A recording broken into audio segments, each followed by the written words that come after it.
Antes de começar o vídeo, deixe seu like e inscreva-se no canal. Assim você me ajudará a fazer mais vídeos para vocês. E depois que assistir, comente qual foi o relato que você mais gostou.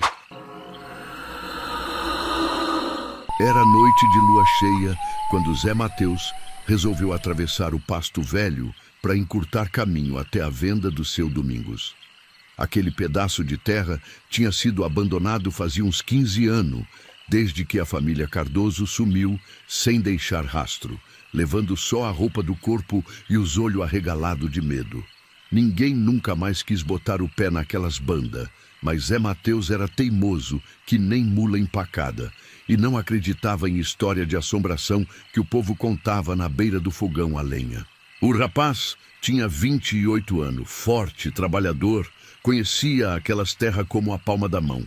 Tinha crescido ali, ajudando o pai com o gado, consertando cerca, capinando pasto. Mas aquele lugar sempre foi diferente.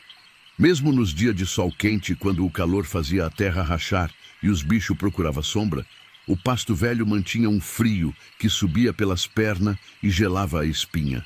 As cercas estavam sempre torta, mesmo o pai dele consertando direitinho.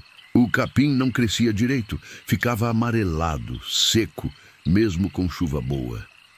Quando Zé Mateus pulou a cerca de arame farpado, sentiu aquele frio conhecido subir pelo corpo.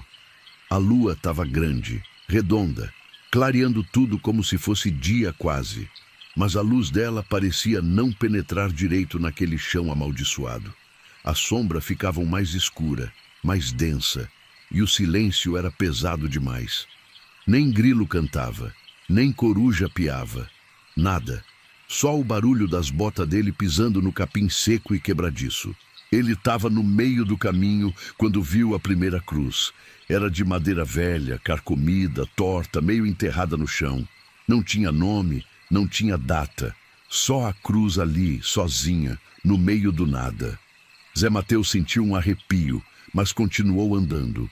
Mais alguns passos e apareceu outra cruz, depois outra e outra, cada uma mais torta que a anterior, mais velha, mais esquecida pelo tempo. O coração dele começou a bater mais forte. Aquilo não estava certo. Ele conhecia aquele pasto desde menino e nunca tinha visto cruz nenhuma ali. Talvez tivesse passado despercebido antes, pensou, tentando se acalmar. Mas no fundo sabia que não. Aquelas cruzes eram impossível de não ver. Eram grande demais, pesada demais, marcava a terra de um jeito que não dava para ignorar. Foi quando ele escutou o primeiro gemido. Veio de longe, abafado, como se alguém tivesse com a boca tampada, tentando gritar, mas não conseguindo. Zé Mateus parou no meio do passo, o corpo todo tenso, a mão procurando a faca que carregava no cinto. O gemido veio de novo, mais perto dessa vez, e ele percebeu que não era só um, era vários. Um coro de vozes sufocadas, desesperadas, vindo de debaixo da terra. As cruzes começaram a tremer. Primeiro foi só uma, bem na frente dele, balançando de leve, como se o vento tivesse pegado. Mas não tinha vento. O ar estava parado, pesado, quente, apesar do frio que subia do chão. Depois todas as cruzes começaram a balançar junto, num movimento sincronizado, como se alguma coisa debaixo da terra tivesse acordado e tivesse empurrando elas de baixo para cima.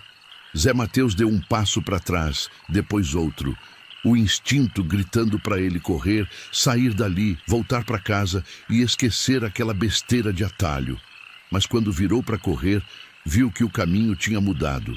A cerca que ele tinha pulado não estava mais lá. No lugar dela, tinha mais cruz. Centena delas. Milhares, formando um corredor estreito, apertado, que se estendia até onde a vista alcançava. Ele estava cercado. Os gemidos ficaram mais alto, mais desesperado. E então começou a sair mão debaixo da terra. Mão branca, fina, com as unhas comprida e suja de barro, se arrastando para fora do chão como se estivesse tentando escapar de alguma coisa.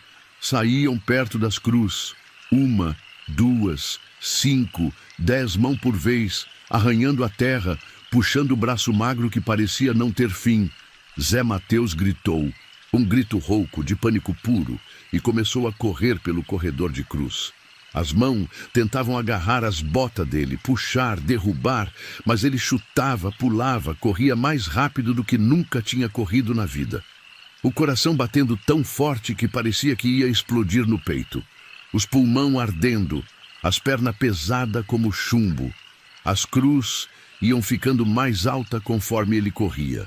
Começaram pequena, do tamanho de um braço, mas agora eram grande como árvore, projetando sombra que engolia tudo. E nas sombras ele começou a ver coisa, vulto, gente enforcada balançando nas cruz como se fossem forca. Rosto desfigurado, olho vazado, boca aberta num grito silencioso. Um dos vultos desceu da cruz na frente dele. Era uma mulher. Ou tinha sido. Agora era só osso coberto com um resto de pele cinzenta, cabelo comprido e sujo caindo até a cintura, o vestido rasgado mostrando costela quebrada. Ela não andava, flutuava, e os olhos dela, dois buracos negros profundo como poço sem fundo, estavam fixos em Zé Mateus. Ela abriu a boca e saiu uma voz que não era voz. Era o som de vento passando por osso oco, de terra caindo em caixão vazio, de esperança morrendo devagar. Fica com nós, a coisa disse, estendendo as mãos ossudas na direção dele. Fica aqui onde você pertence. Outras figuras começaram a descer das cruz. Homem sem cabeça, criança com o pescoço quebrado, velho com o peito aberto mostrando o coração parado. Todos se movendo na direção dele, cercando, bloqueando qualquer chance de fuga. Zé Mateus fechou os olhos, a mão apertando o cabo da faca, sabendo que ela não ia servir de nada contra aquilo. Ia morrer ali, ia virar mais uma cruz naquele pasto amaldiçoado. Mais um gemido debaixo da terra, mais um condenado a vagar eternamente naquele corredor de sofrimento. Foi quando ele se lembrou da oração. A avó dele, que já tinha morrido fazia tempo, sempre dizia que tinha palavra que protegia a gente de mal. Palavra antiga, passada de geração em geração, que tinha poder quando tudo mais falhava. Ele nunca tinha acreditado muito, mas agora não tinha mais nada a perder. Abriu a boca e começou a rezar. As palavras saíram trôpega no começo, a voz tremendo tanto que mal conseguia formar as frases. Mas conforme continuava, a voz foi ficando mais firme, mais forte, e a oração fluiu como água de nascente. As figuras pararam, os gemidos diminuíram, as mãos que saíam da terra começaram a recuar, se arrastando de volta para o buraco de onde tinham vindo. A mulher de osso sibilou, um som raivoso, frustrado, mas começou a flutuar de volta para a cruz dela. As outras figuras fizeram o mesmo, subindo de volta para os lugares de tormento, voltando a ser sombra, voltando a ser nada. As cruz pararam de tremer. O corredor começou a desaparecer. E quando Zé Mateus abriu os olhos completamente, estava de volta no pasto normal, com a cerca de arame a alguns metros de distância e a venda do seu Domingos brilhando lá longe, as luzes acesa, acolhedora, viva. Ele correu. Correu sem olhar para trás, pulou a cerca quase rasgando a calça no arame e não parou até bater na porta da venda com tanta força que o seu Domingos levou um susto e quase derrubou a garrafa de pinga que estava servindo. "Pelo amor de Deus, menino, que aconteceu?" O velho perguntou, vendo Zé Mateus pálido, suando frio, tremendo que nem vara verde. Mas Zé Mateus não conseguiu responder. Só conseguia respirar, ofegante, as mãos agarrando o balcão da venda como se fosse a única coisa real no mundo. Demorou uns bons minutos até ele conseguir falar, e quando falou, a voz saiu rouca, quebrada. "O pasto velho", ele disse. "Tem coisa lá, coisa que não devia existir." O seu Domingos ficou sério, serviu uma dose de pinga e empurrou para o rapaz. "Você passou por lá?" perguntou a voz baixa. Zé Mateus acenou que sim, pegou a pinga e tomou de um gole só, sentindo o líquido queimar a garganta e descer para o estômago como fogo. "Você teve sorte de sair vivo", o seu Domingos disse, se sentando num banquinho velho. "Nem todo mundo que entra lá consegue voltar." Foi aí que o velho contou a história que ninguém gostava de lembrar. A história que explicava por que aquele pasto era amaldiçoado, porque a família Cardoso tinha fugido no meio da noite, porque os bichos não se aproximavam daquele lugar. Muitos anos atrás, mais de 100 talvez, aquele pasto tinha sido uma fazenda próspera. O dono era um homem rico, poderoso, que tinha influência até na capital. Mas era cruel. Tratava os trabalhadores pior que cachorro. Espancava quem reclamava. Matava quem tentava fugir. E tinha um castigo especial para quem ele considerava traidor. Fincava uma cruz no chão e amarrava o desgraçado nela. Deixava ali, no sol, na chuva, no frio, sem água, sem comida, até a pessoa morrer de sede, de fome, de desespero. Os corpos ficavam apodrecendo ali mesmo, servindo de exemplo para os outros. Diziam que ele tinha matado mais de 200 pessoas daquele jeito. 200 almas condenadas a morrer do jeito mais horrível possível. Quando o fazendeiro finalmente morreu, de velhice, na cama quentinha, os trabalhadores que sobreviveram queimaram a casa grande e foram embora. Mas os mortos ficaram.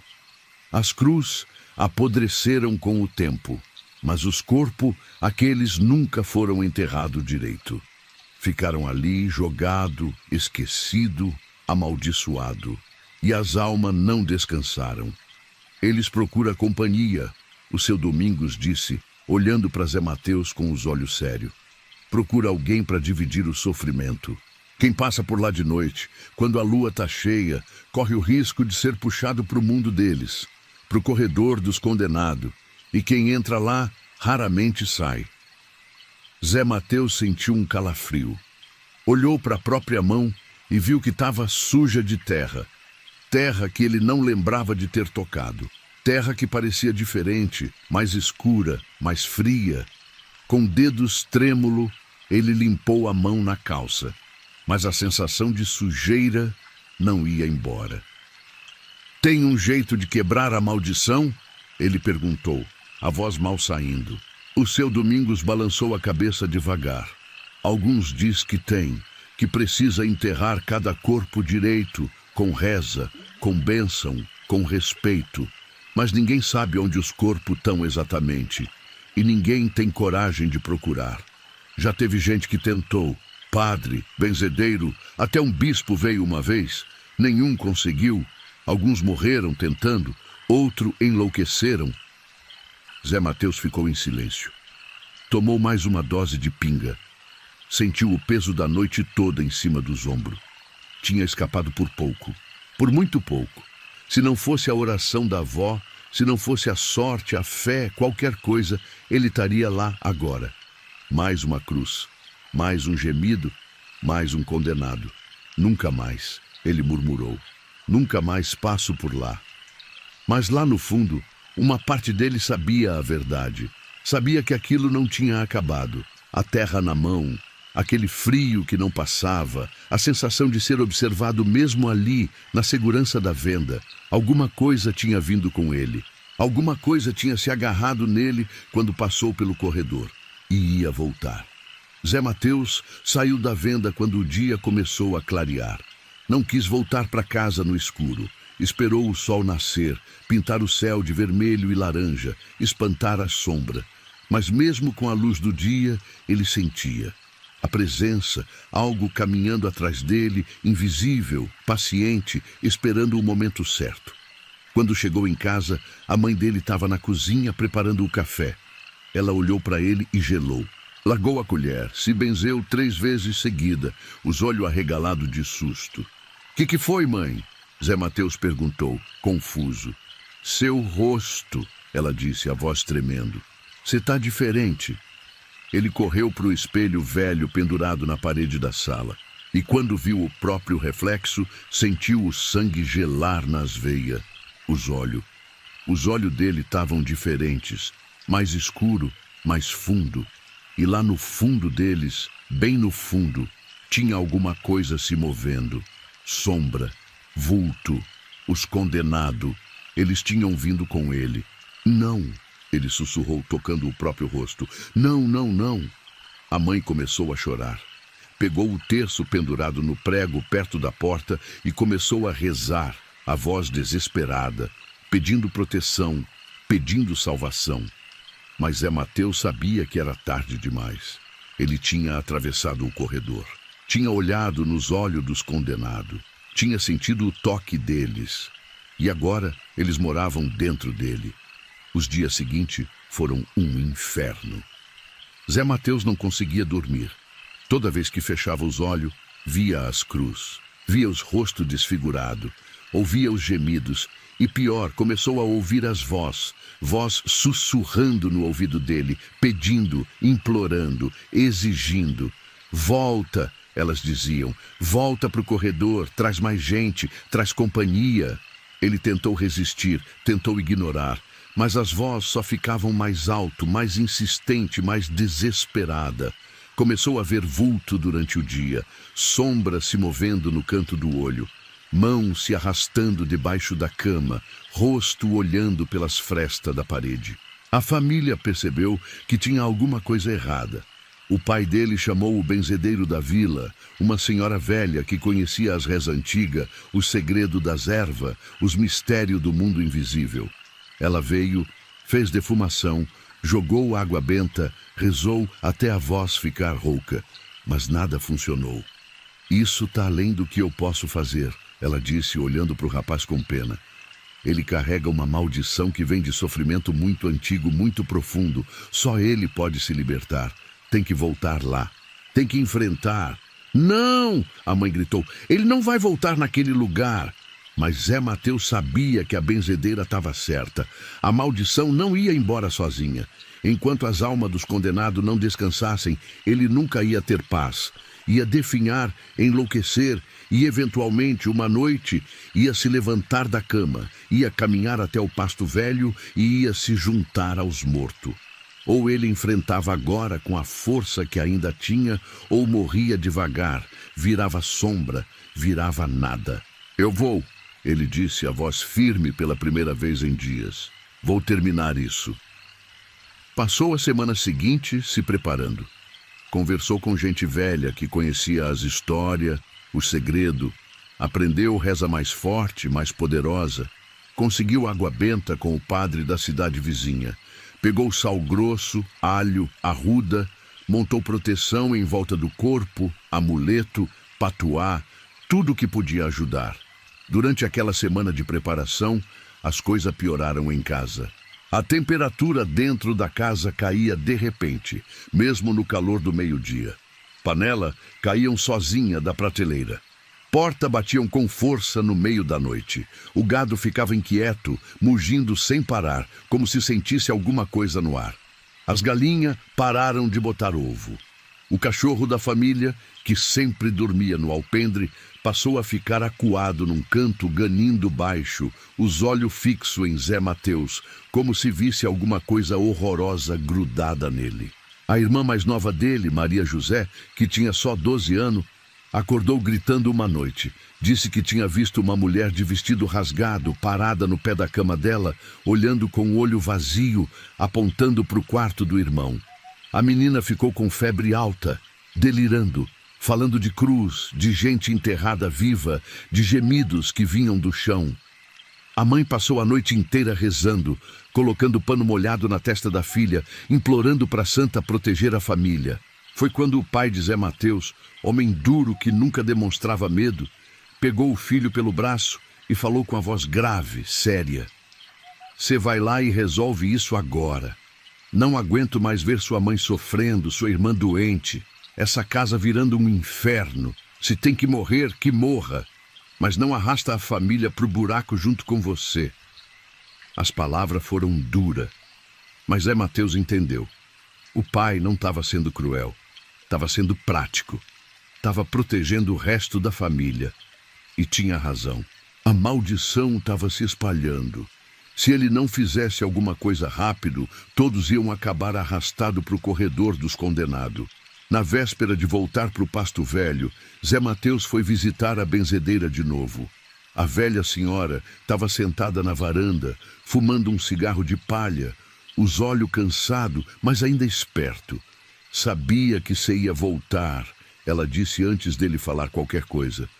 As almas tá impaciente, tá tirando força de você para se manifestar mais forte. Se demorar mais, elas vão consumir você completamente. Ela se levantou devagar, a junta estalando, e entrou na casa.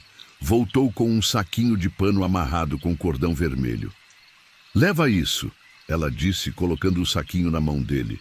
É terra de cemitério benzida, osso de santo, reza escrita em papel que ninguém mais sabe fazer. Quando chegar no centro do corredor, onde a força é mais forte, enterra isso no chão. E reza. Reza como se sua vida dependesse disso. Porque depende. Zé Mateus pegou o saquinho. Estava quente, pulsando como se tivesse vida própria. E se não funcionar? Ele perguntou. A benzedeira olhou para ele com tristeza. Então reza pela sua alma e pede para as outras te receberem com misericórdia. Naquela noite, Zé Mateus não dormiu. Ficou sentado na beira da cama, olhando pela janela, vendo a lua crescer no céu. Sabia que quando ela chegasse no ponto mais alto, tinha que estar no pasto velho. Tinha que estar pronto para enfrentar o que viesse. As vozes dentro da cabeça dele estavam em frenesi, gritando, chorando, implorando. Queriam que ele desistisse, queriam que ele se entregasse, mas também queriam libertação, queriam paz, e só ele podia dar isso. Quando a lua chegou no topo do céu, Zé Mateus se levantou, vestiu a roupa mais velha que tinha, pegou a faca do pai, enfiou o saquinho da benzedeira no bolso e saiu de casa sem olhar para trás. Se olhasse, se visse a mãe chorando na janela, o pai com a mão no ombro dela, a irmã ainda febril na cama, talvez não tivesse coragem de ir. E numa noite de lua nova, quando o escuro era mais profundo, voltou para o pasto velho. Dessa vez, não tentou passar rápido, não tentou ignorar. Pulou a cerca de arame e caminhou direto para o centro do pasto, onde as cruzes eram mais numerosas, onde os gemidos eram mais altos. As mãos saíram da terra, as figuras desceram das cruzes, mas Zé Mateus não correu.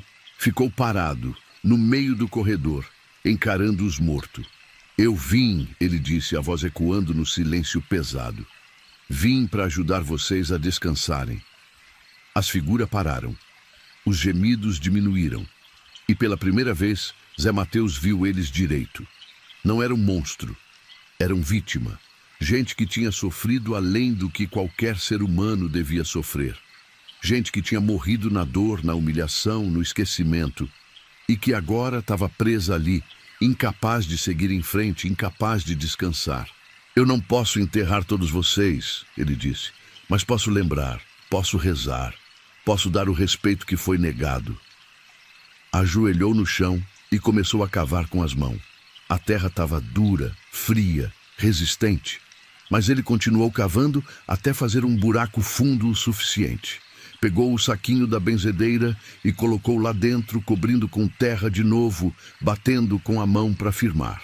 Então começou a rezar, não pela própria salvação dessa vez, pelas almas dos condenados, pelos nomes que foram esquecidos, pelas vidas que foram roubadas.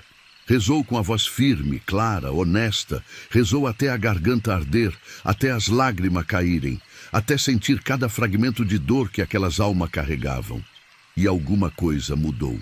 O chão começou a tremer, não com violência, mas com um pulsar suave, ritmado, como se a própria terra tivesse ganhado um coração. Do buraco onde ele tinha enterrado o saquinho começou a sair uma luz. Não era luz comum, era dourada, quente, viva. Ia crescendo, se espalhando pelo chão, subindo pelas cruzes, envolvendo as figuras. As cruzes começaram a cair, uma por uma, devagar, como se um peso invisível finalmente tivesse sido tirado. As figuras pararam de se mexer. Os rostos torturados começaram a se acalmar. E um por um, os mortos começaram a brilhar. A luz vinda de dentro deles, se espalhando, crescendo, envolvendo tudo. A mulher de osso veio perto dele. Tocou a cabeça dele com a mão ossuda, mas o toque não era mais frio. Era quente, Era agradecido. Obrigado, ela sussurrou, e a voz dessa vez era humana. Era mulher, era paz. Ninguém nunca tinha rezado por nós. Ninguém nunca tinha lembrado que nós era gente. Lágrimas escorreram pelo rosto de Zé Mateus.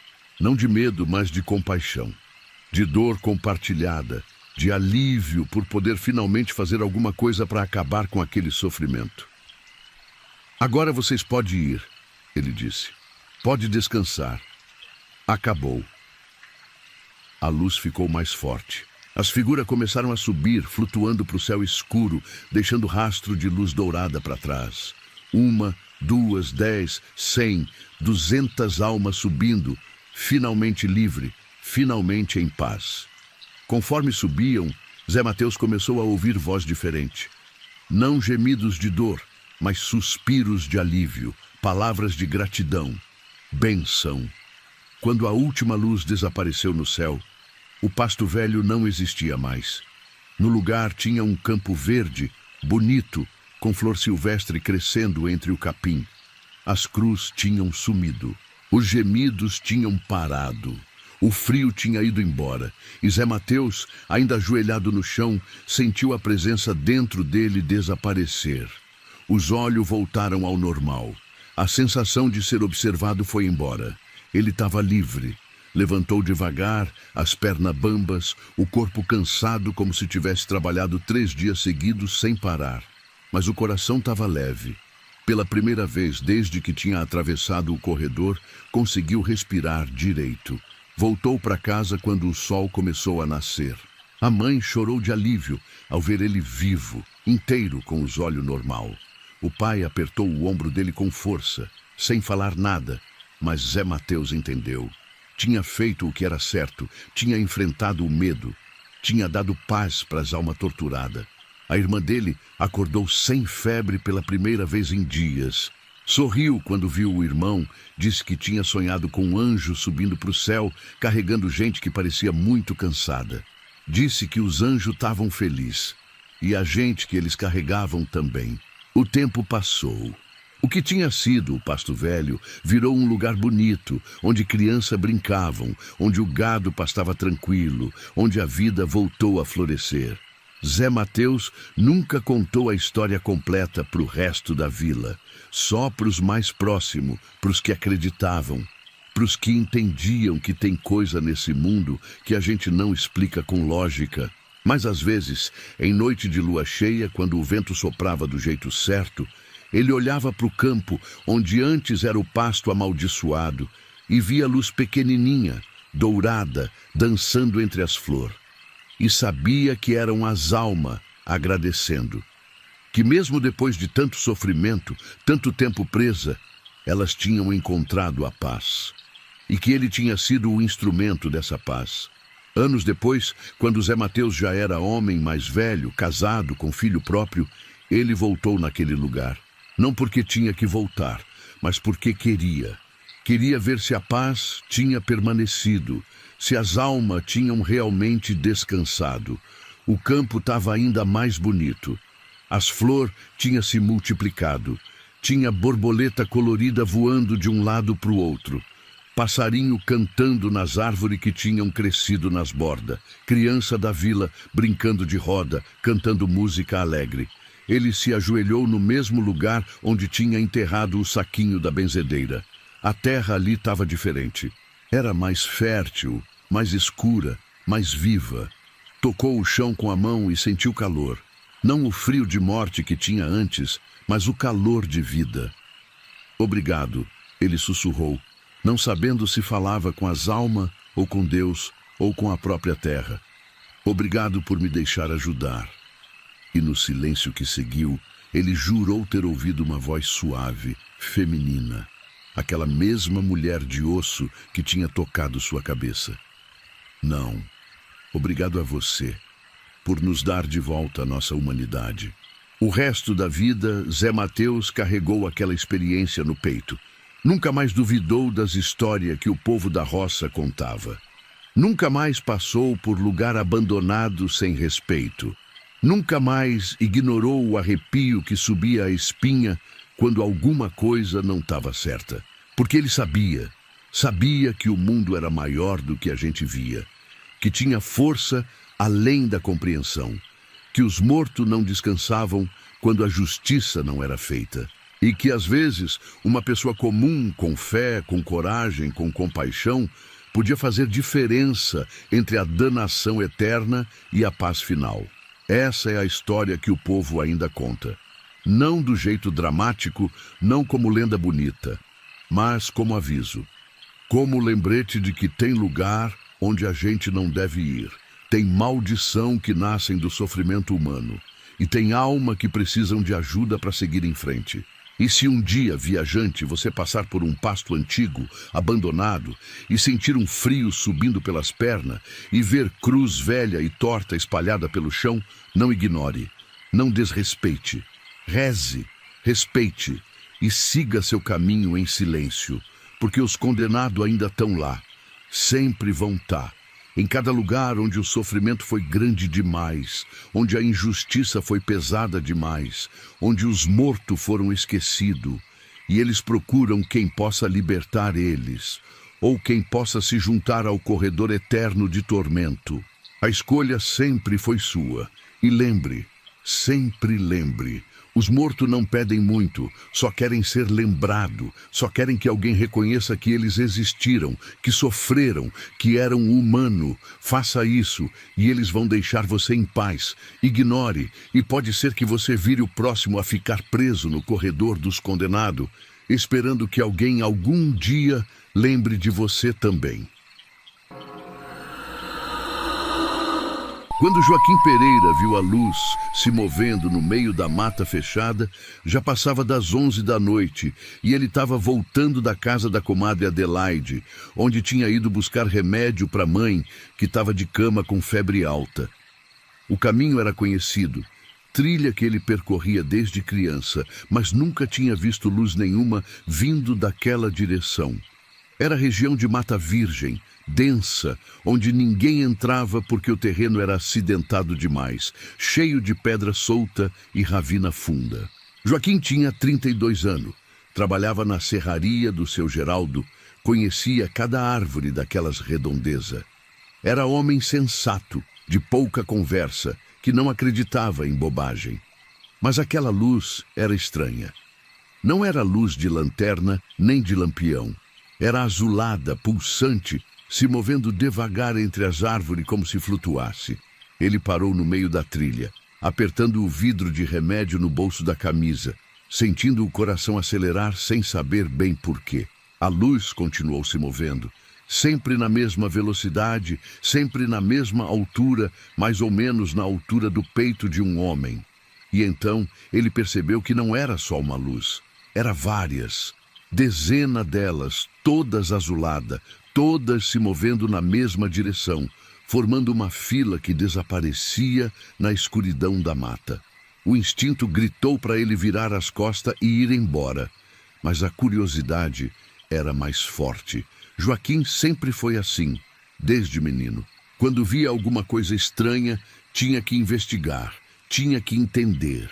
Então saiu da trilha e começou a se aproximar das luzes, pisando com cuidado entre as raízes que sobressaíam do chão. Quanto mais perto chegava, mais estranho ficava. As luzes não faziam barulho nenhum, nem o som de passo, nem respiração, nada. Só o silêncio absoluto da mata, quebrado apenas pelo próprio barulho das botas dele esmagando folha seca. E tinha outra coisa. O ar estava ficando frio. Não o frio normal da noite na serra, mas um frio úmido, pesado, que grudava na pele e penetrava até os ossos. Quando chegou perto o suficiente, Joaquim se escondeu atrás de um jequitibá grosso e espiou. O que viu fez o sangue gelar nas veias. Não eram luz flutuando sozinha. Eram vela, centena de vela acesa carregada por gente. Mas não era gente comum. Era vulto transparente, quase invisível, com a roupa velha e rasgada, os pés descalços mal tocando o chão. Homem, mulher, criança, velho, todos caminhando em fila, cada um segurando uma vela azul que iluminava o rosto deles com um brilho fantasmagórico. E os rostos, Meu Deus do céu, os rosto. Era um rosto de sofrimento puro. Olho fundo, vazio, cheio de uma tristeza tão profunda que doía só de olhar. Boca entreaberta como se estivesse tentando falar, mas sem conseguir. Alguns tinha marca no pescoço, como se tivesse sido enforcado. Outros tinha ferida no peito, no rosto, nos braços. Todos carregavam a marca de morte violenta. Joaquim quis gritar, mas a voz não saiu. Quis correr, mas as pernas não obedeciam. Ficou ali, paralisado, vendo aquela procissão impossível passar na frente dele. Devia ter umas 200 pessoas, talvez mais, todas em silêncio absoluto, todas caminhando para o mesmo lugar. Foi quando uma das figuras parou. Era uma menina. Não devia ter mais que 8 anos. O vestido estava rasgado, sujo de barro, e ela não usava sapato. O cabelo caía desgrenhado sobre o rosto magro, e os olhos dela, quando se viraram na direção de Joaquim, eram 2 poços de escuridão sem fundo. Ela apontou para ele. As outras figuras pararam também. Uma por uma, todas viraram a cabeça na direção dele. Centena de olho vazio, de rosto sem expressão, todas olhando para ele ao mesmo tempo. E então, pela primeira vez, eles fizeram barulho. Foi um sussurro, baixo, abafado, como se viesse de muito longe. Mas foi crescendo, ficando mais alto, mais claro, até Joaquim conseguir entender as palavras. Vem com nós, vem com nós, vem com nós. O sussurro virou canto. Um canto lúgubre, arrastado, sem melodia definida, só vozes repetindo as mesmas palavras vezes e mais vezes. E as figuras começaram a se mover na direção dele. Joaquim finalmente conseguiu se mexer. Deu um pulo para trás, tropeçou numa raiz, quase caiu, mas conseguiu se equilibrar e começou a correr.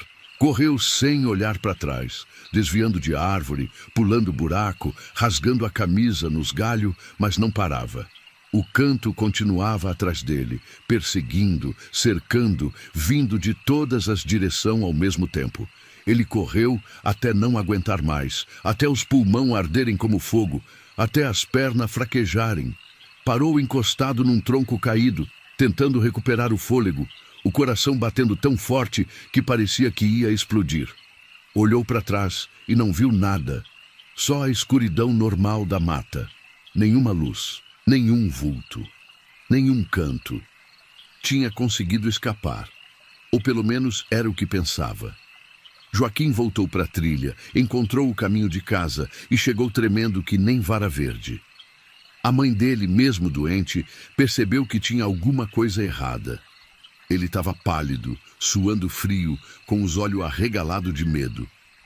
Que aconteceu, filho? Ela perguntou, a voz fraca.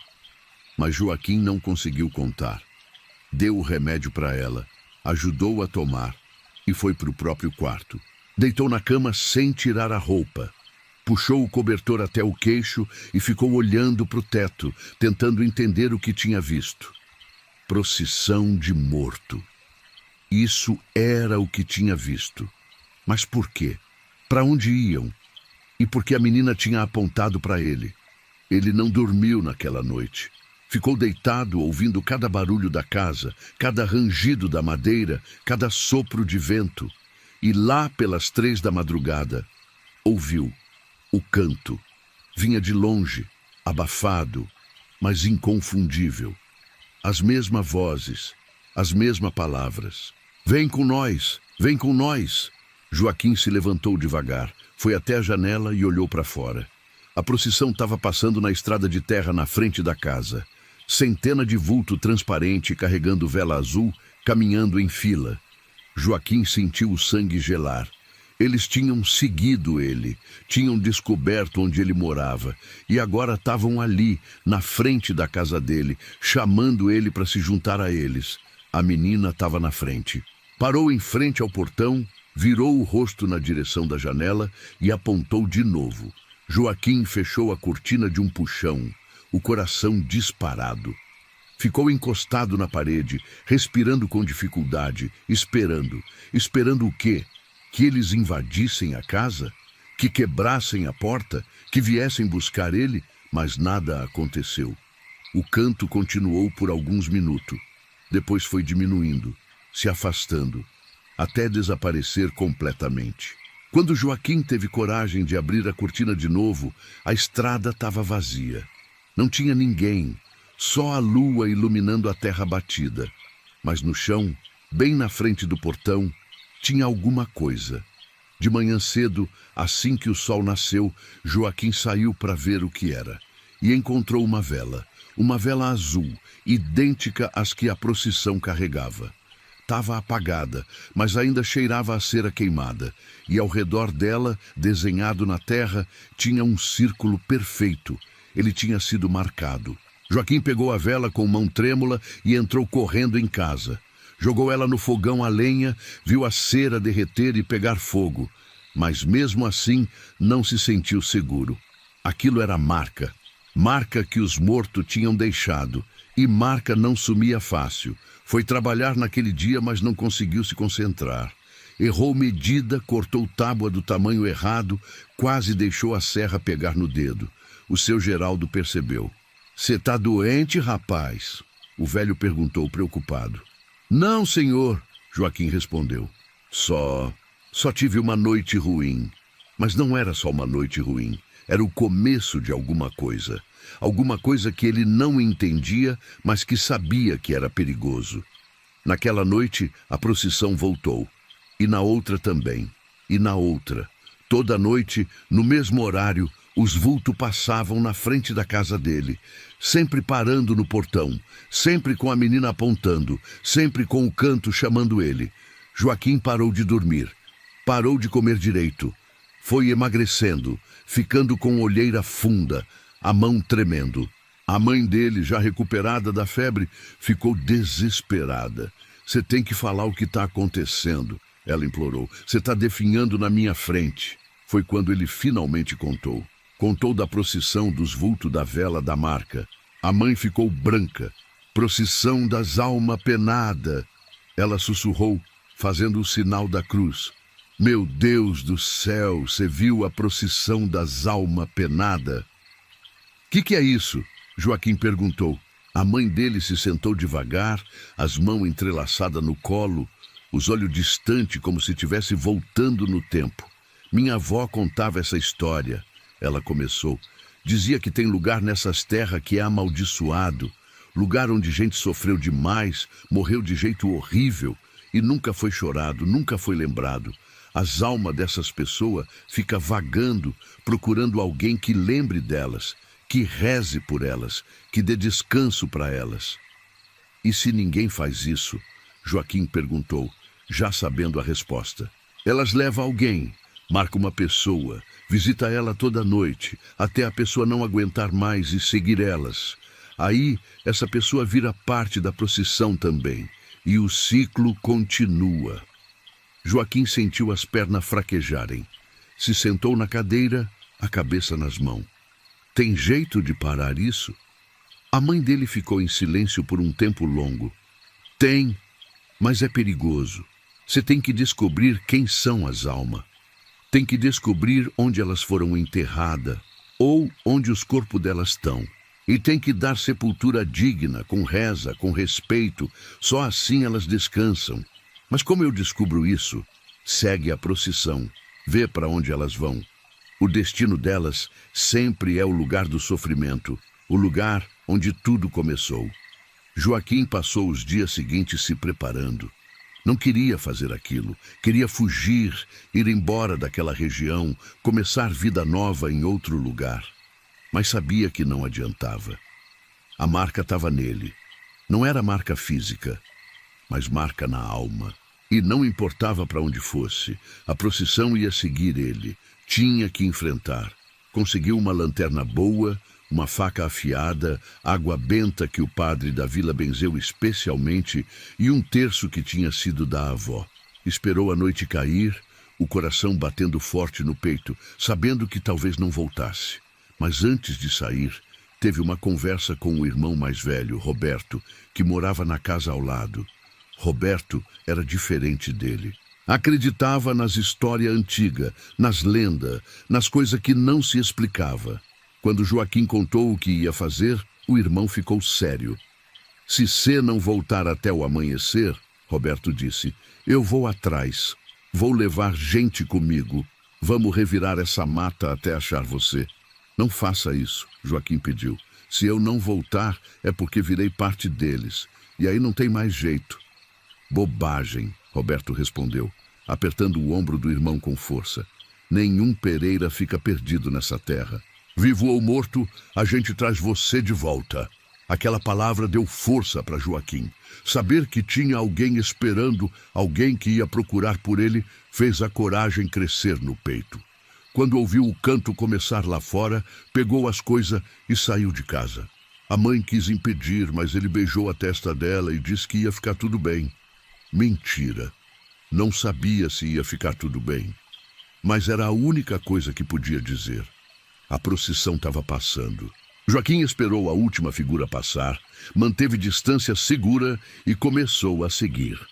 As luzes azuladas se moviam devagar pela estrada de terra.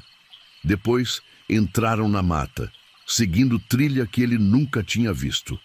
Trilha estreita, quase invisível, coberta de mato.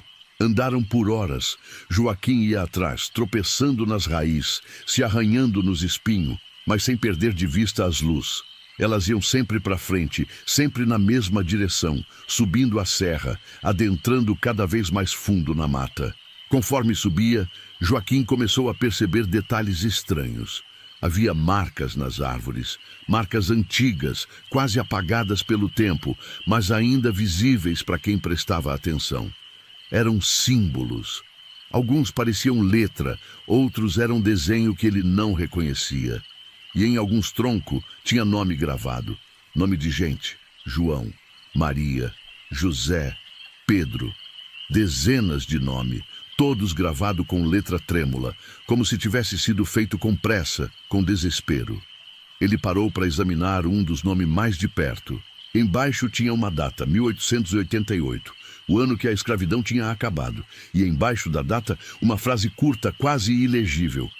Aqui morremos livre, mas esquecido. O coração de Joaquim apertou. Começou a entender.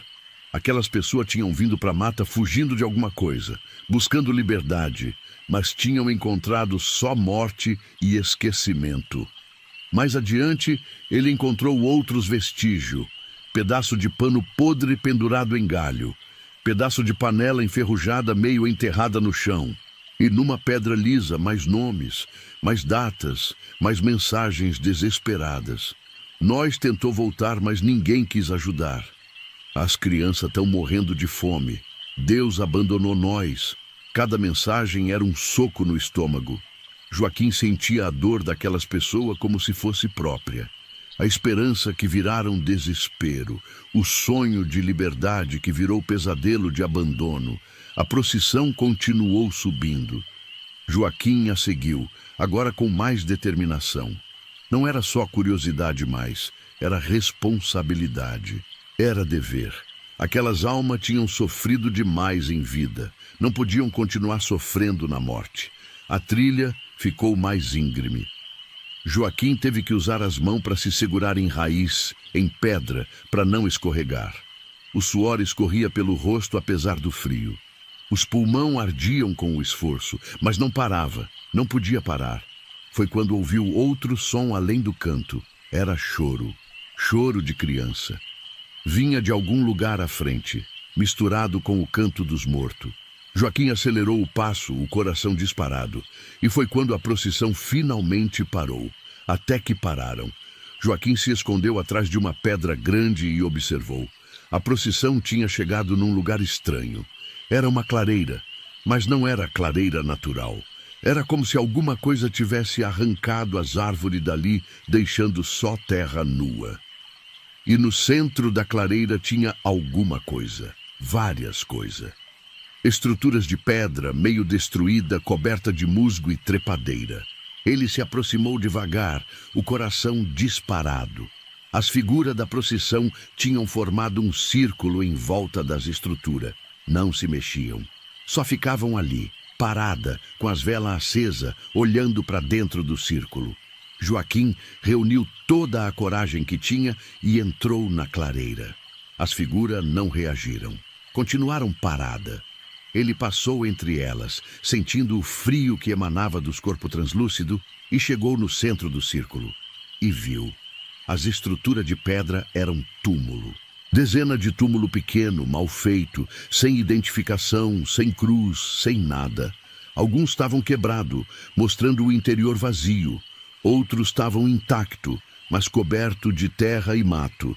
Era cemitério, cemitério esquecido, cemitério de gente que ninguém lembrava. Mas tinha mais. No centro do cemitério havia uma estrutura maior. Parecia ter sido uma casa, ou o começo de uma.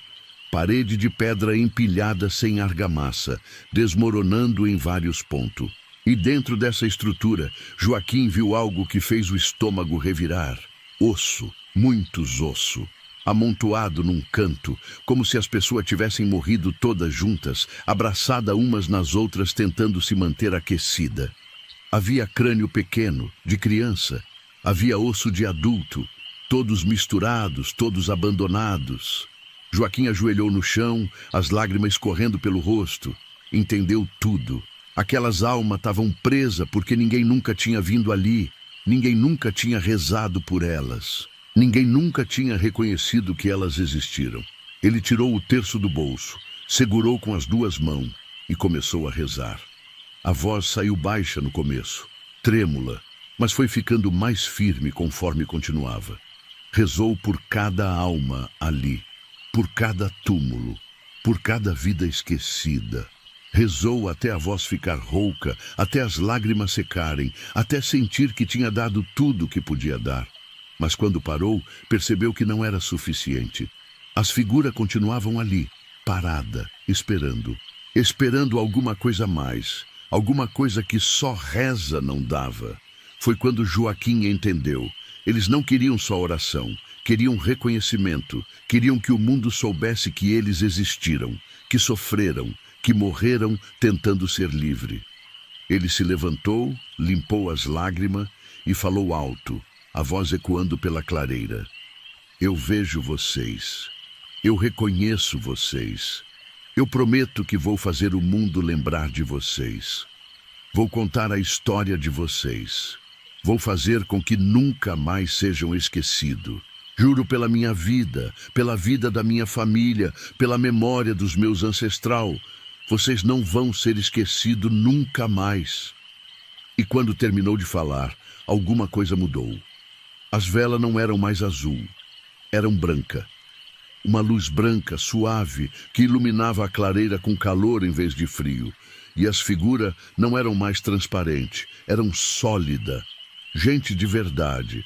Gente com rosto, com expressão, com vida nos olhos. A menina veio até ele. Não era mais assustadora.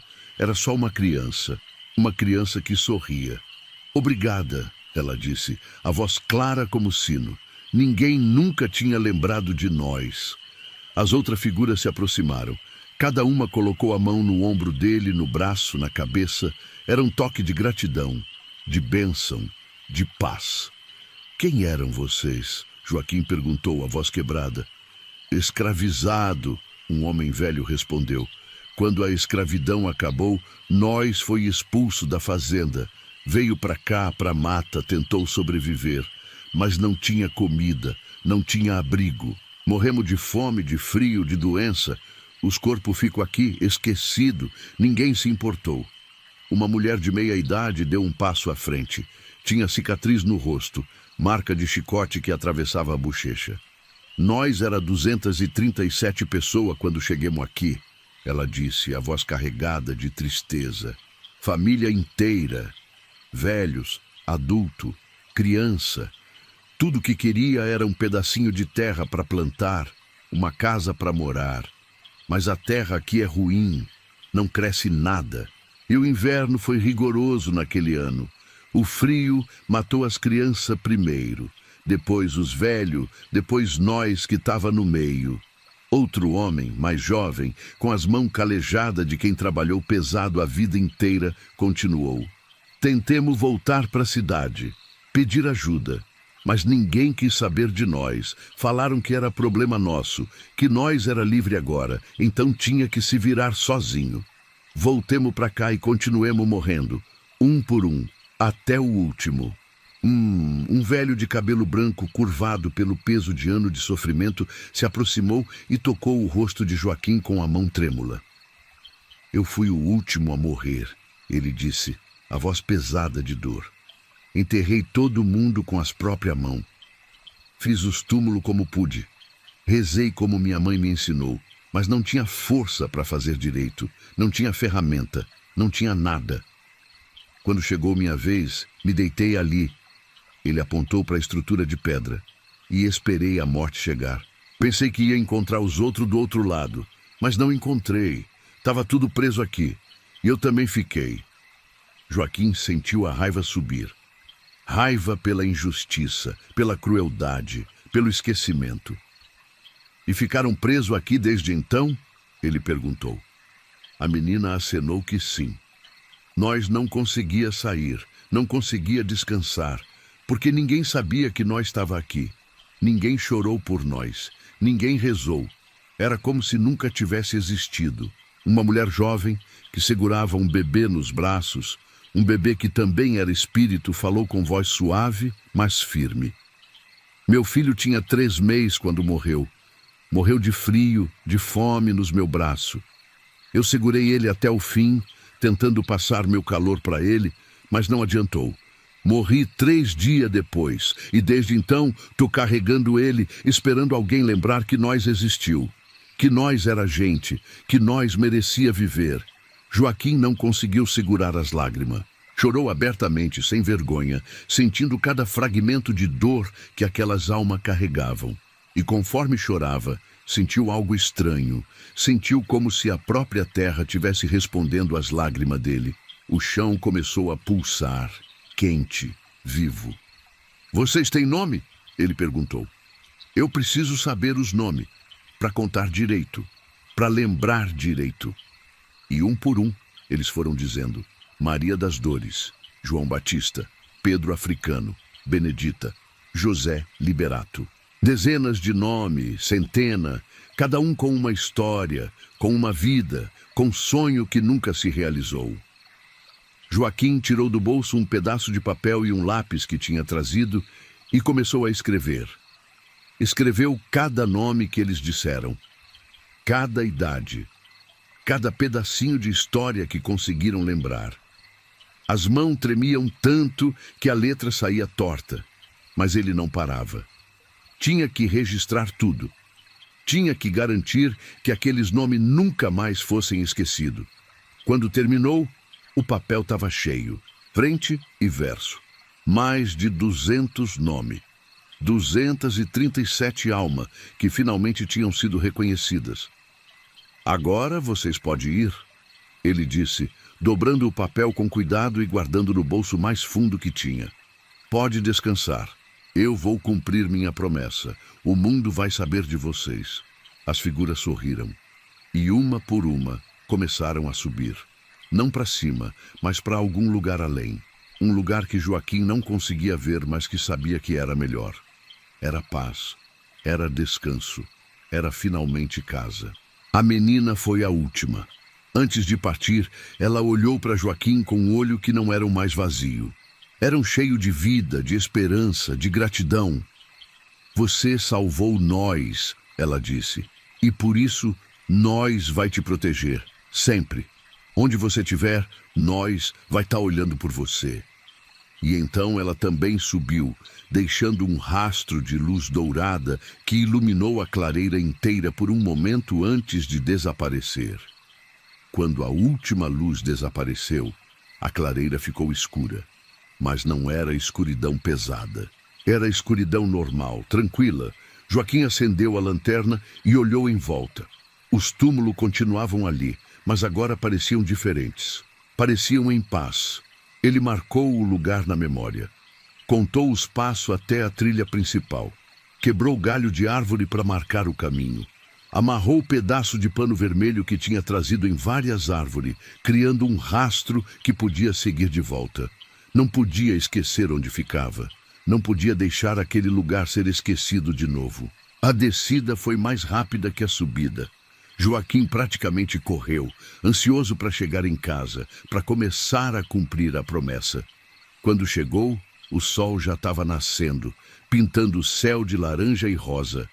A mãe e o Roberto correram para abraçar ele, chorando de alívio.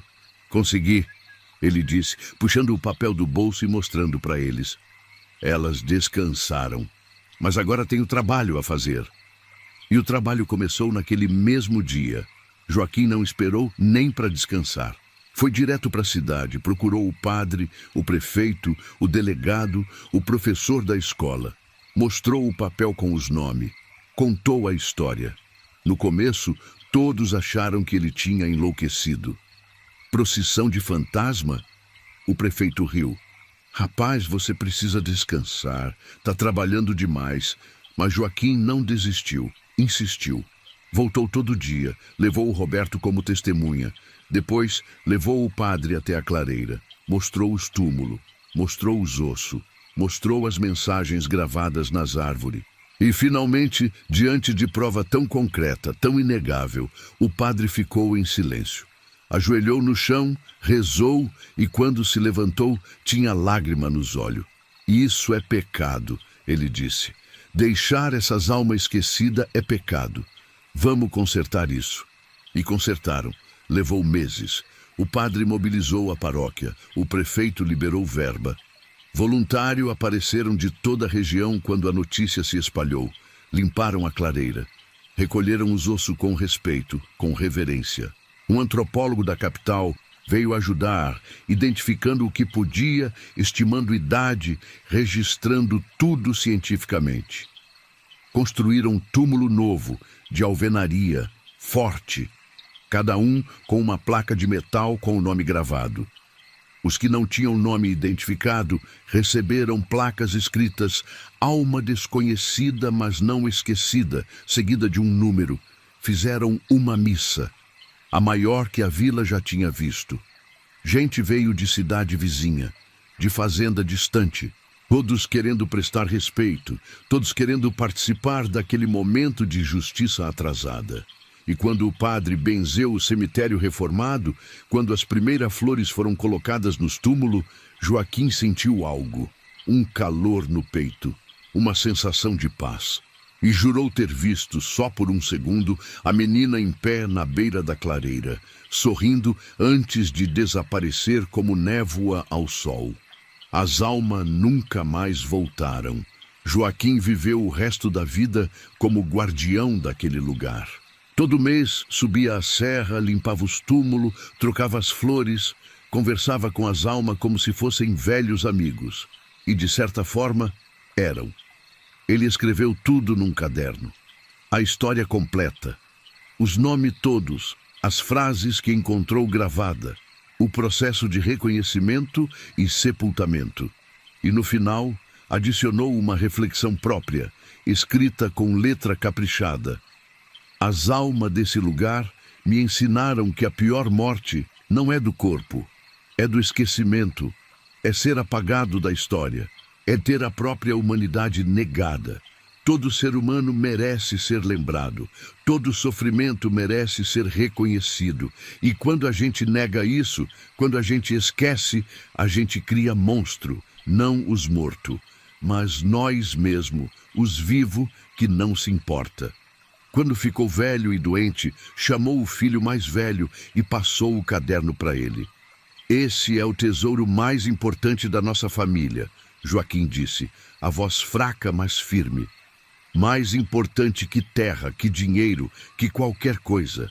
Porque aqui tem nome, tem gente, tem memória.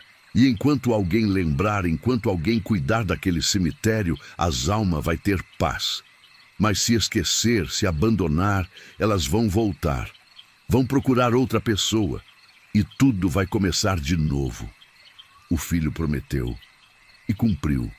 Passou para o próprio filho, que passou para o filho dele.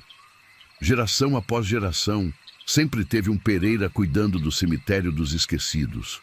Hoje, mais de 100 anos depois, O lugar é tombado como patrimônio histórico. Tem placa explicativa, tem visitação guiada. Estudante vem aprender sobre aquele capítulo triste da história, sobre como pessoas livres foram abandonadas à própria sorte, sobre como a liberdade sem dignidade não é liberdade de verdade. E tem sempre flores frescas nos túmulos, sempre vela acesa, sempre alguém rezando, porque agora, finalmente, eles são lembrados. Essa é a história verdadeira da procissão das almas penadas, das velas azul que viraram branca, do cemitério esquecido que foi lembrado, da promessa que foi cumprida. E se você, viajante, um dia vir luz azul se movendo na mata, não ignore, não fuja. Talvez seja a alma pedindo ajuda, pedindo para ser lembrada. E se for, faça o que Joaquim fez.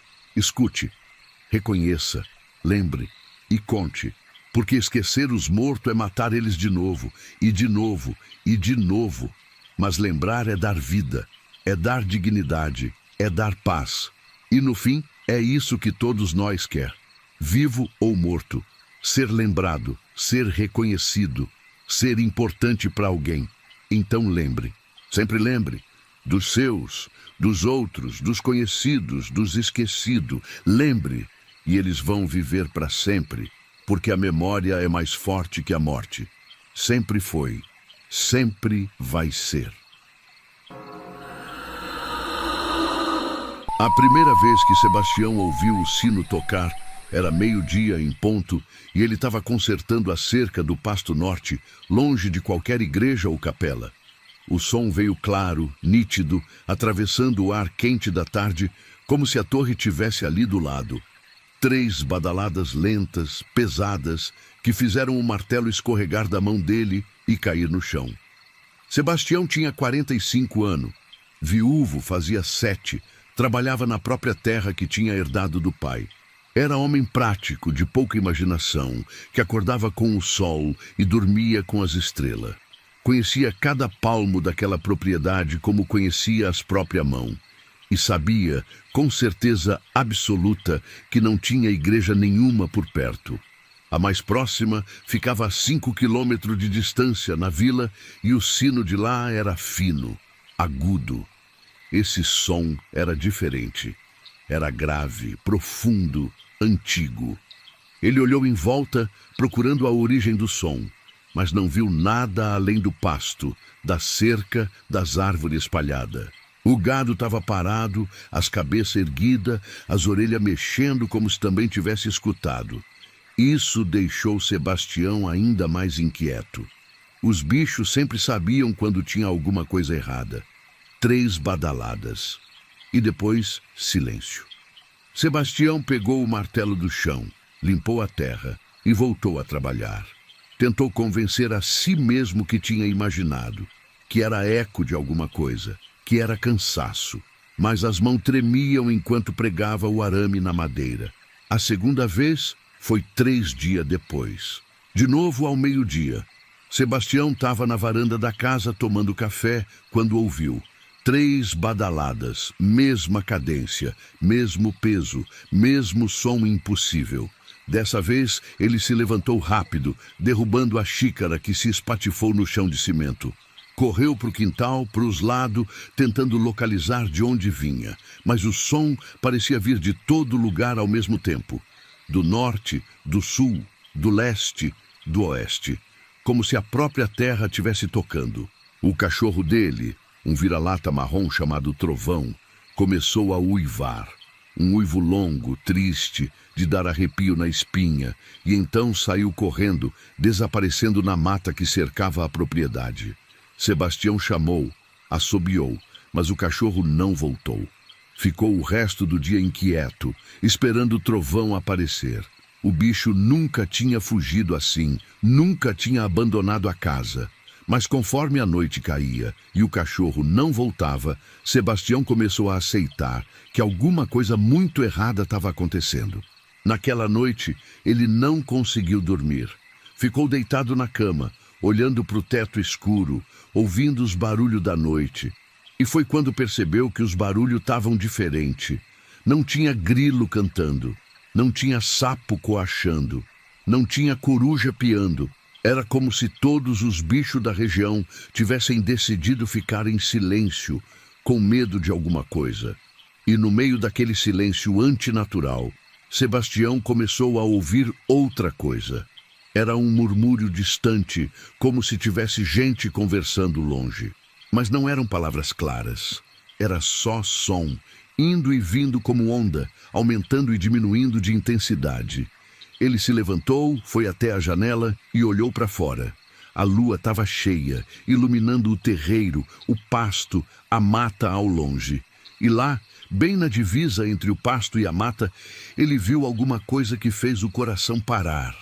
Eram luzes, várias luzes pequenas, piscando, se movendo. Mas não eram vagalume. Eram maiores, mais brilhante, e se moviam com propósito, como se tivessem sendo carregadas por alguém.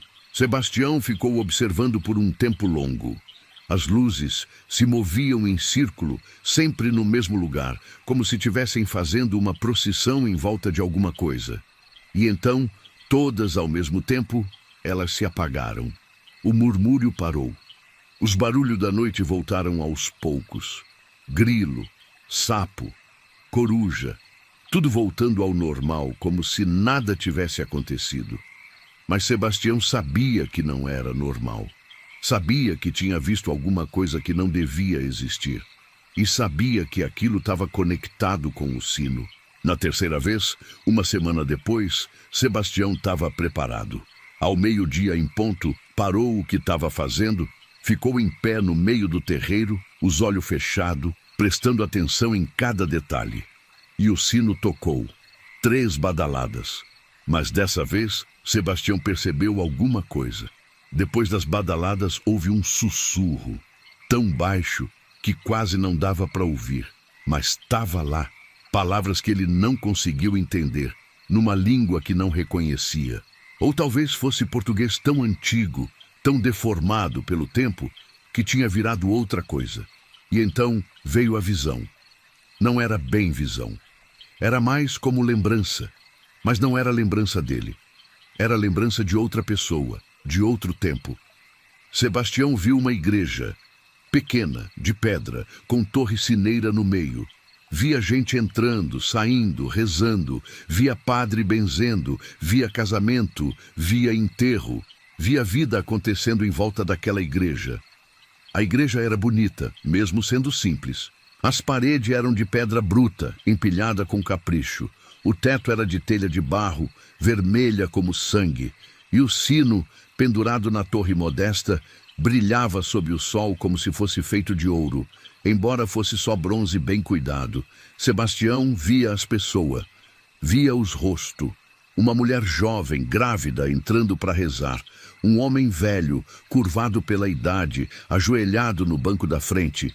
Crianças correndo no pátio depois da missa, os pais conversando na porta. O padre, homem magro de barba grisalha, sorrindo, benzendo, acolhendo todos com carinho. Era comunidade pequena, mas unida. Todo mundo se conhecia, todo mundo se ajudava, e a capela era o coração daquela comunidade. Era onde celebravam os momentos felizes, onde choravam as perdas, onde encontravam consolo nos tempos difíceis.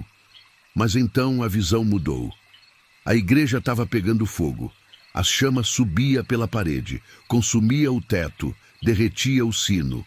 E tinha gente gritando, gente presa lá dentro.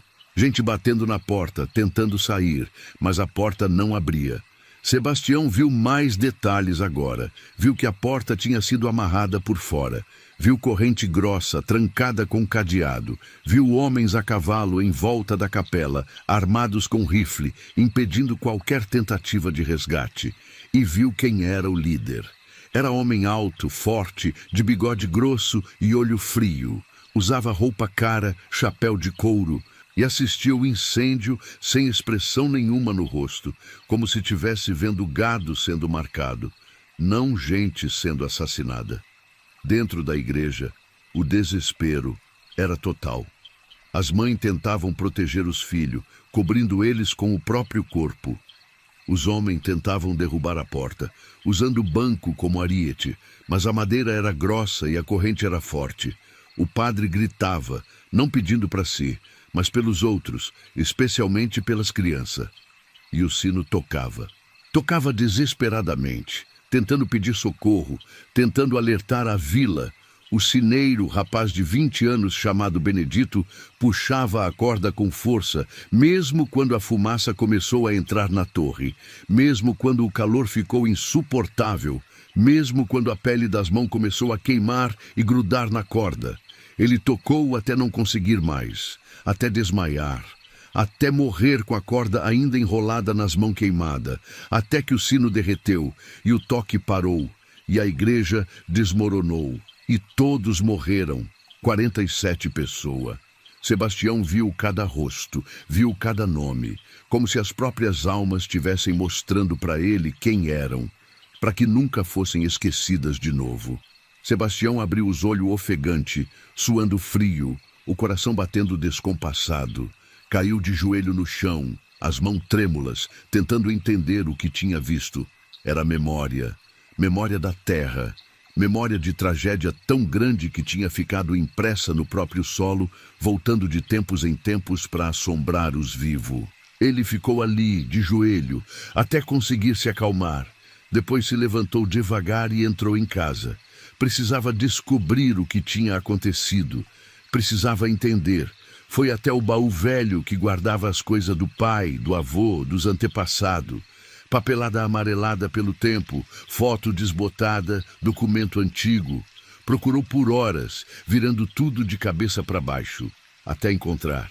Era um mapa da região, desenhado à mão, datado de 1823. E no lugar onde agora era a propriedade dele, o mapa mostrava alguma coisa, uma marcação, uma cruz, e ao lado, escrito em letra miúda, quase ilegível, Capela de Nossa Senhora das Dores, incendiada 1822. 47 mortos. Sebastião sentiu o sangue gelar. 47 pessoas, queimadas vivas numa capela que ficava exatamente onde agora era a terra dele. E ninguém nunca tinha falado sobre isso. Ninguém lembrava. A história tinha sido enterrada junto com os mortos. Ele continuou procurando e encontrou mais coisa. Uma carta velha, escrita em 1825, por alguém que assinava apenas como uma testemunha. A carta contava a história com mais detalhe. Dizia que a capela tinha sido construída por uma comunidade de pequenos proprietários, gente humilde que tinha se juntado para fazer um lugar de reza. Mas a terra onde tinham construído era disputada por 2 fazendeiros poderosos. Um deles, Coronel Augusto Ferreira da Silva, era conhecido pela crueldade. Tinha matado vários homens em disputa de terra, sempre saindo impune porque tinha influência na capital. Quando a comunidade construiu a capela sem pedir licença para nenhum dos 2 fazendeiros, o Coronel Augusto ficou furioso. Disse que aquilo era invasão, que era desrespeito, que ia dar exemplo. Esperou até o dia de festa grande, 12 de outubro, dia de Nossa Senhora Aparecida. Sabia que ia ter bastante gente na capela. Esperou todo mundo entrar. Esperou a missa começar. E então atacou. Ele e 12 capangas cercaram a capela. Trancaram a porta. Jogaram querosene. Atearam fogo. E ficaram ali, garantindo que ninguém saísse, que ninguém se salvasse. A vila inteira ouviu o sino tocando desesperadamente, mas ninguém teve coragem de ir ajudar, porque sabiam quem estava comandando aquilo, e sabiam que quem tentasse ajudar ia morrer também. Só depois que a capela desmoronou completamente, quando só restava cinza e brasas, o coronel foi embora. E mandou um recado claro: aquela terra era dele, e quem discordasse ia ter o mesmo fim. A carta terminava dizendo que os corpos foram enterrados às pressas, em vala comum, sem reza, sem cruz, sem respeito, e que o coronel nunca foi punido. Morreu velho, rico, respeitado, e a história foi sendo esquecida com o tempo. Sebastião dobrou a carta, as mãos tremendo de raiva. Não era só tragédia, era injustiça. Era assassinato em massa que nunca tinha sido reconhecido, nunca tinha sido punido, nunca tinha sido lembrado. No dia seguinte, foi até a vila, procurou o seu militão, o homem mais velho da região, que tinha mais de 90 anos e conhecia todas as histórias antigas. O velho estava sentado na varanda, fumando cachimbo, os olhos meio fechados contra o sol. Seu militão, Sebastião chamou, tirando o chapéu em respeito. Preciso perguntar uma coisa. Fala, rapaz, o velho disse, a voz arrastada. O senhor sabe de alguma capela que existia onde é minha terra hoje? O rosto do seu militão mudou. Ficou sério, fechado. Tirou o cachimbo da boca devagar. Por que você está perguntando isso?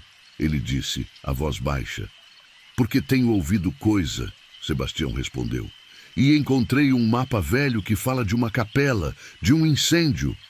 O seu militão ficou em silêncio por um tempo longo. Depois, suspirou fundo. Senta aí, ele disse, apontando para a cadeira ao lado. Vou te contar uma história que quase ninguém mais sabe.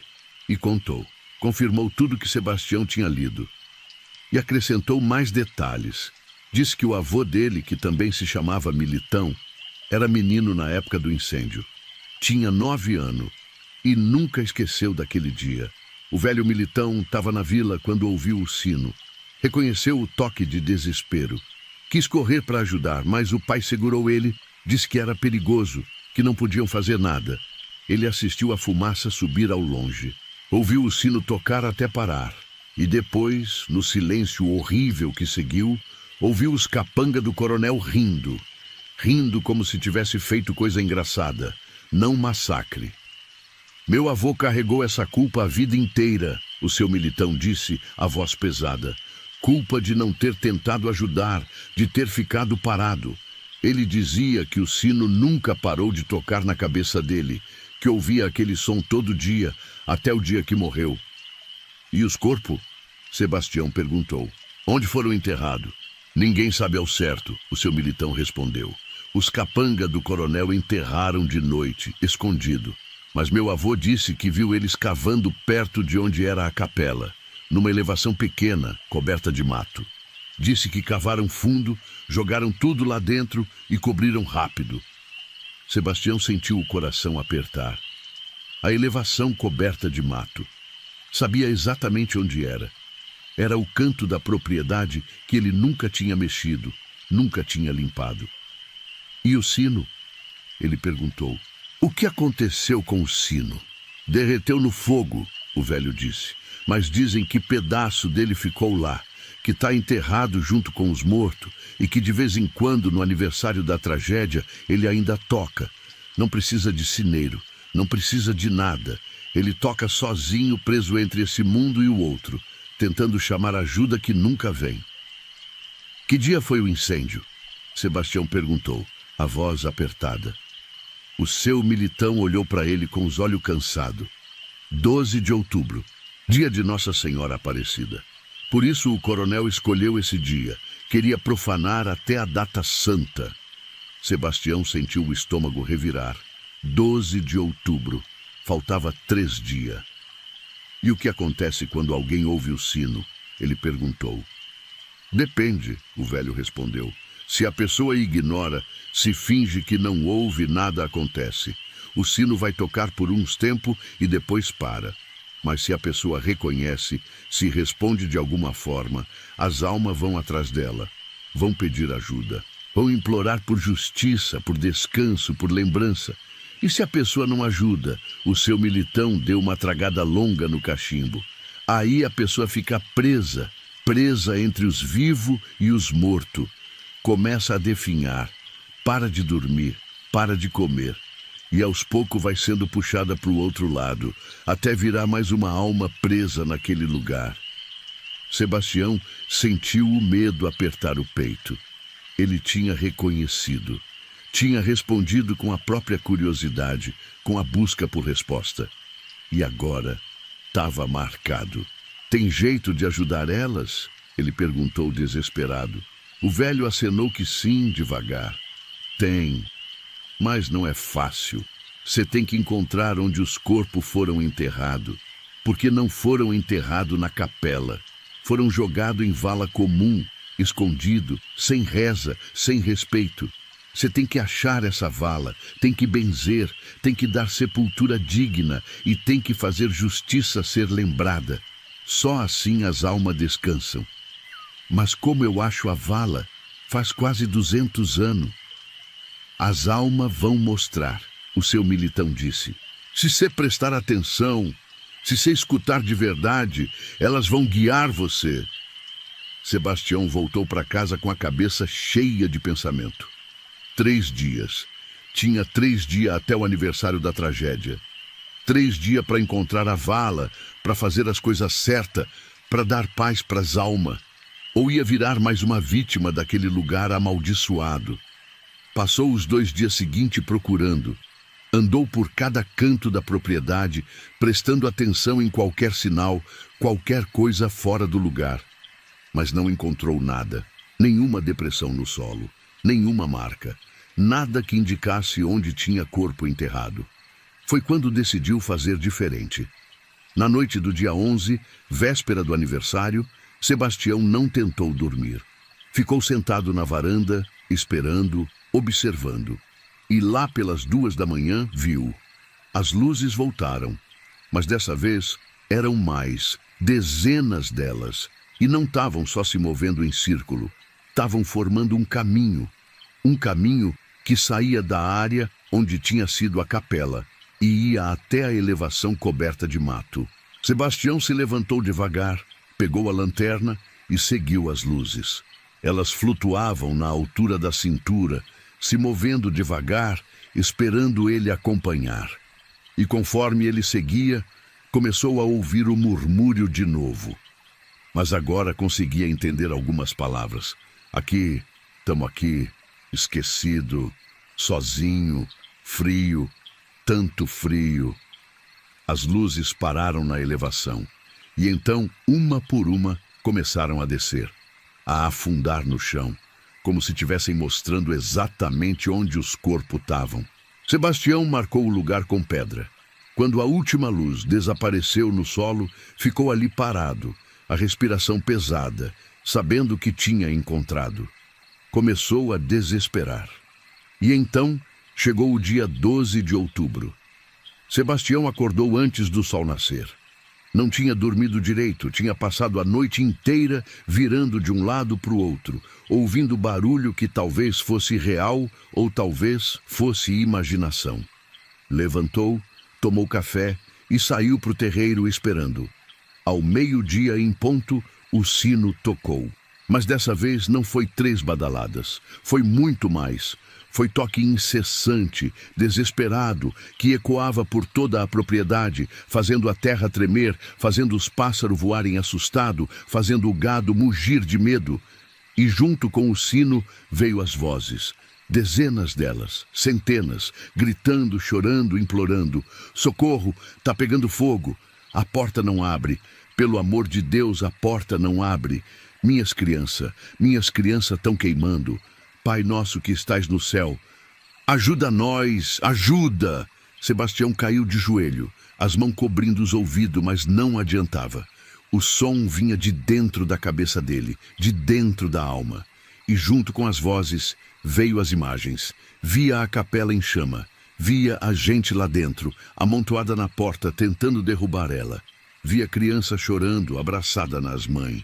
Via o padre ajoelhado no altar, rezando mesmo enquanto o fogo consumia a batina dele.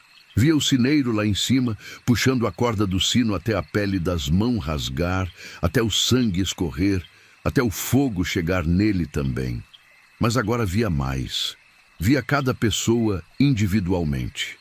Via a mulher grávida que tinha visto na primeira visão, abraçada com o marido, os dois morrendo juntos.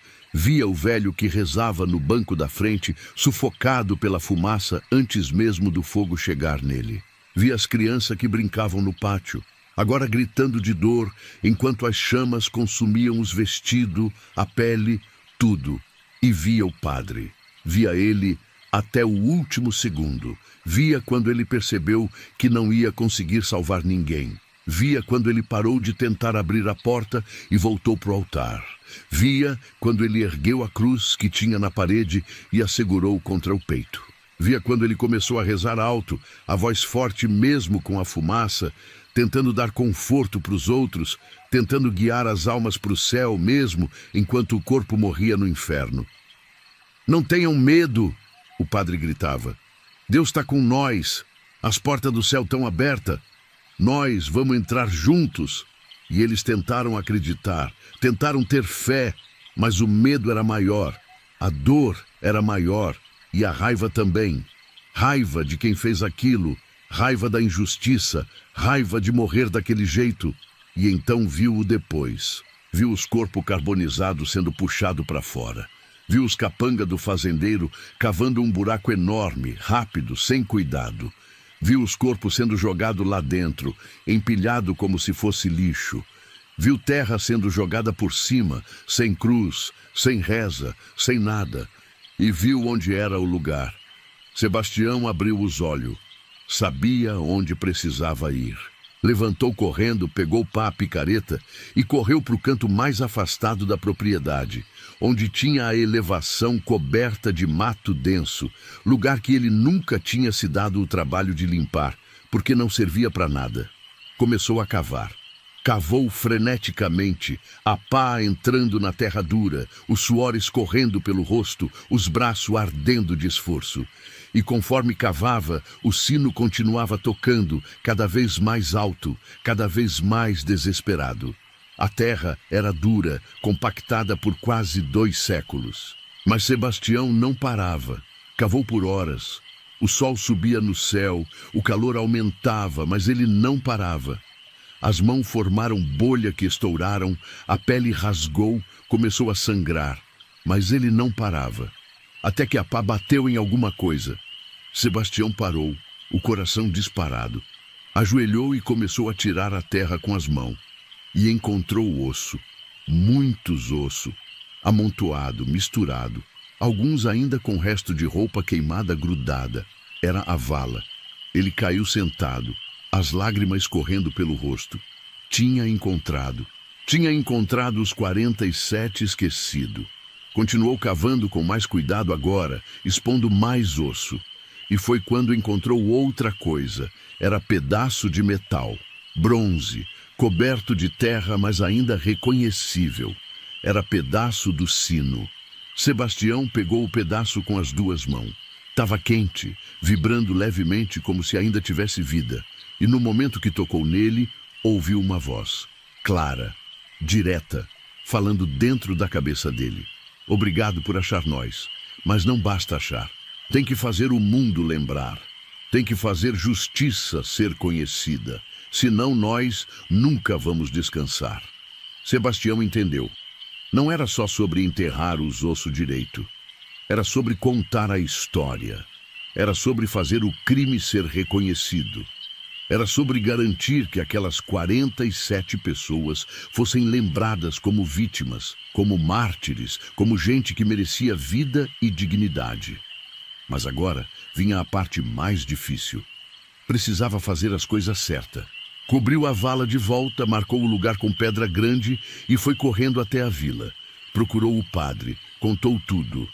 O padre, homem jovem que tinha chegado na paróquia fazia pouco tempo, primeiro não acreditou. Mas Sebastião insistiu, mostrou o mapa, a carta, o pedaço do sino. Levou ele até o seu militão que confirmou a história. E finalmente o padre concordou em ir. Mas não foi só o padre. A notícia se espalhou rápido.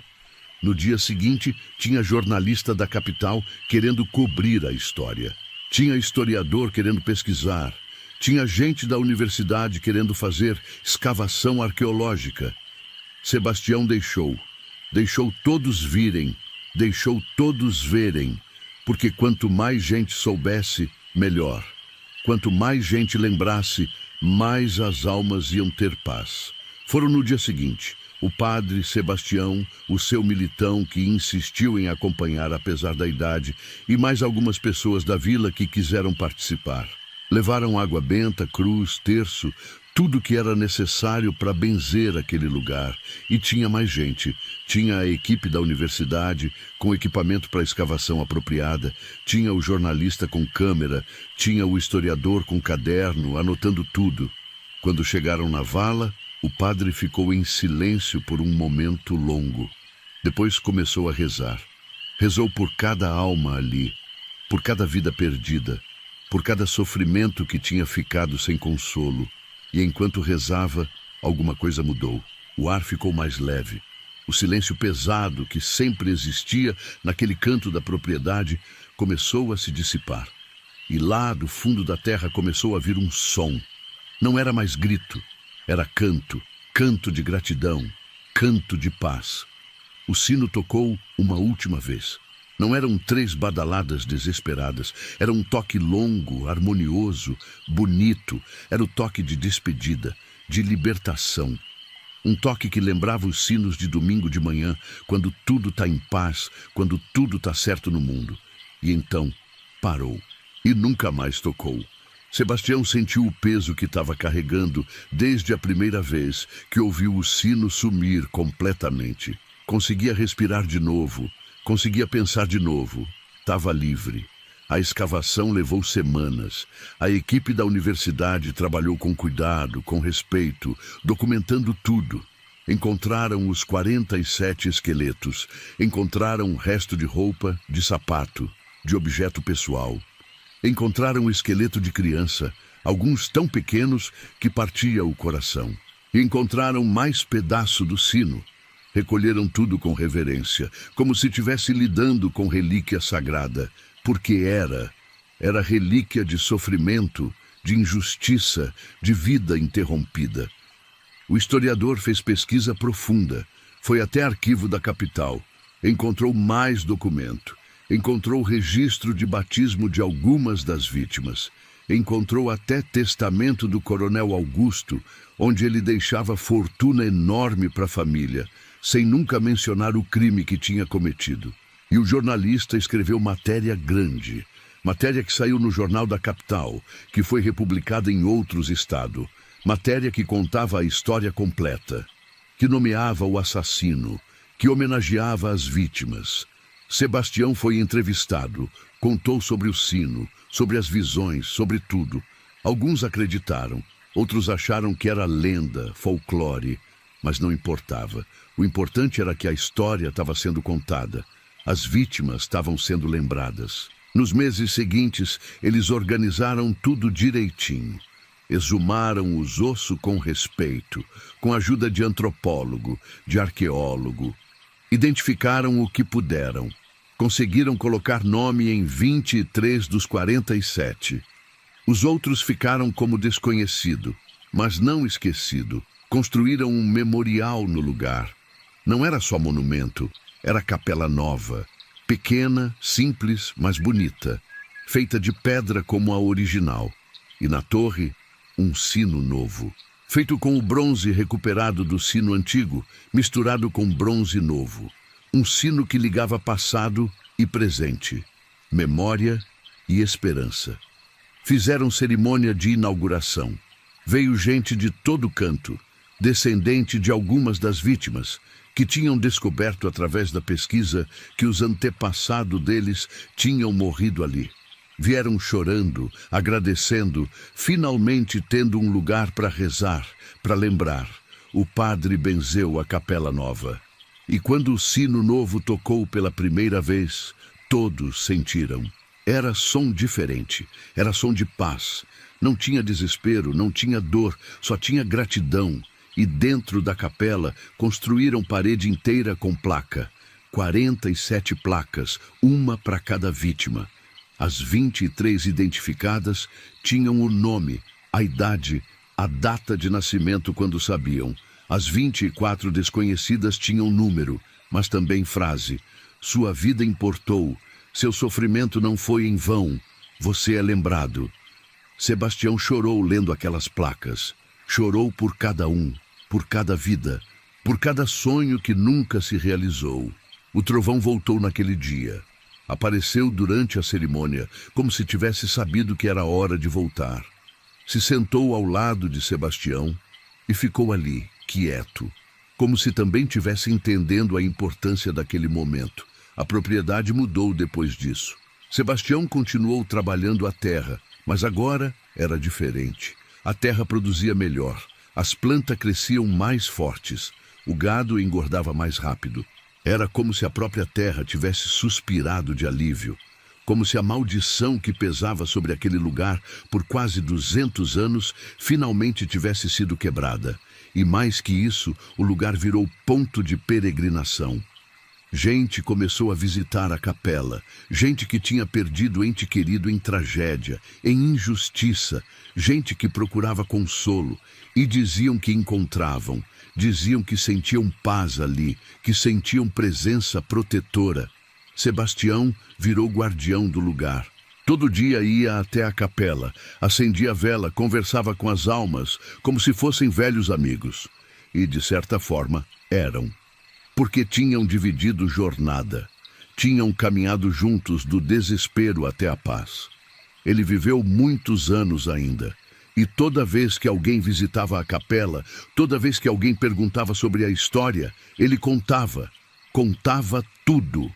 Do sino que nunca parava, das visões, do sofrimento, da injustiça e da redenção. Escreveu tudo num livro. Não era escritor profissional. A escrita era simples, direta, cheia de erro de gramática.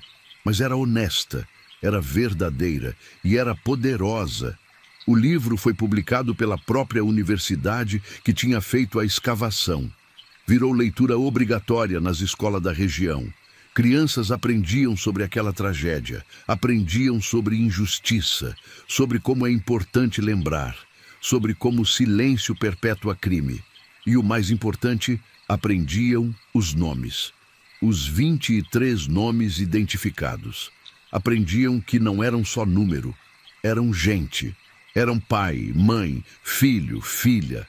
Eram gente com sonho, com medo, com esperança. Gente que merecia ter vivido. Quando Sebastião ficou velho e doente, quando percebeu que a hora dele estava chegando, pediu para ser enterrado ali. Não dentro da capela, mas no cemitério pequeno que tinham construído ao lado, junto com as 47 almas que tinha ajudado a libertar. Eles me salvaram, ele disse ao padre.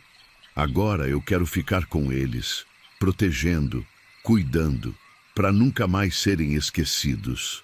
E foi o que fizeram. Quando Sebastião morreu, aos 78 anos, foi enterrado ali. E na lápide dele escreveram: Sebastião Pereira, o homem que ouviu o sino, o homem que lembrou dos esquecidos. No dia do enterro dele, quando o padre terminou a reza e todos começaram a ir embora, o sino da capela tocou sozinho. 3 badaladas suaves. Não de desespero dessa vez, mas de boas-vindas, de gratidão, de amizade. E todos que ouviram souberam. Souberam que Sebastião tinha sido recebido, que agora fazia parte daquele lugar sagrado, que ia continuar protegendo, cuidando, lembrando. Até hoje, mais de 40 anos depois da morte dele, a capela continua lá. O sino ainda toca, mas agora só nos horários certos, nos momentos de celebração, de lembrança, de paz. E tem gente que jura que às vezes, quando o sino toca, dá para ver vultos na janela da torre. Não são vultos assustadores, são vultos tranquilos, em paz. E um deles, dizem, usa chapéu de palha e tem cachorro marrom do lado.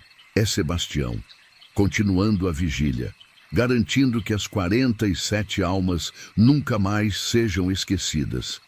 Essa é a história verdadeira do sino que nunca parou, da tragédia que virou memorial, das almas que encontraram paz porque alguém teve coragem de escutar.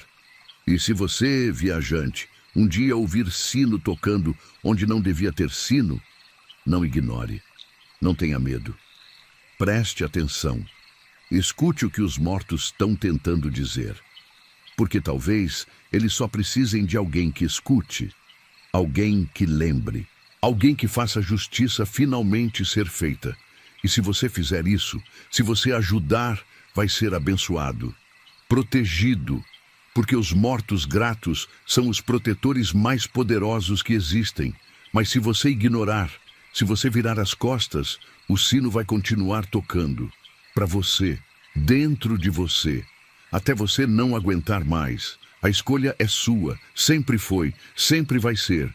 Escute os sinos, lembre dos mortos, faça justiça, conte as histórias, preserve as memórias, honre as vidas. Porque no fim, é isso que nos torna humano. Não esquecer, não deixar que injustiça seja apagada pelo tempo. Não deixar que sofrimento seja em vão. Lembre, sempre lembre.